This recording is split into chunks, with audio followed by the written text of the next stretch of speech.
Consider the polynomial fx equals to 1 plus 2x plus 3x square plus 4x cube. Let s be the sum of all distinct real roots of fx and let t equals to modulus of s.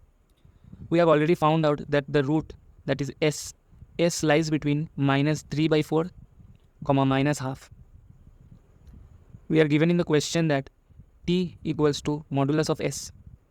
Therefore, t will lie between half and 3 by 4. Now we are given that the area bounded by the curve y equals to fx and the lines x equals to 0, y equals to 0 and x equals to t lies in the interval.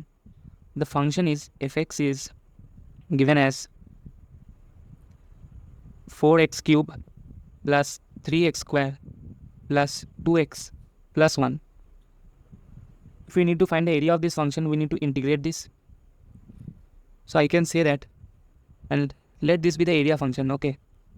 So I can say that area function will definitely lie between 4x cube plus 3x square plus 2x plus 1 dx from 0 to half, and here 4x cube plus 3x square plus 2x plus 1 dx from 0 to 3 by 4. So we need to find the range in which this area function will lie. On solving the integration, we get 1 by 16 plus 1 by 8 plus 1 by 4 plus half, and on the right hand side I am getting 81 by 256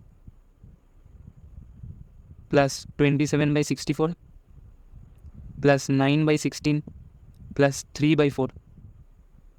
Therefore finally I can say area function will lie between 15 by 16 and 525 by 256. This is our final answer.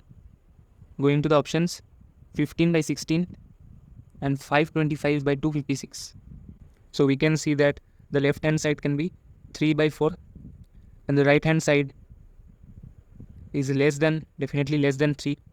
So now the option A satisfies 3 by 4 comma 3.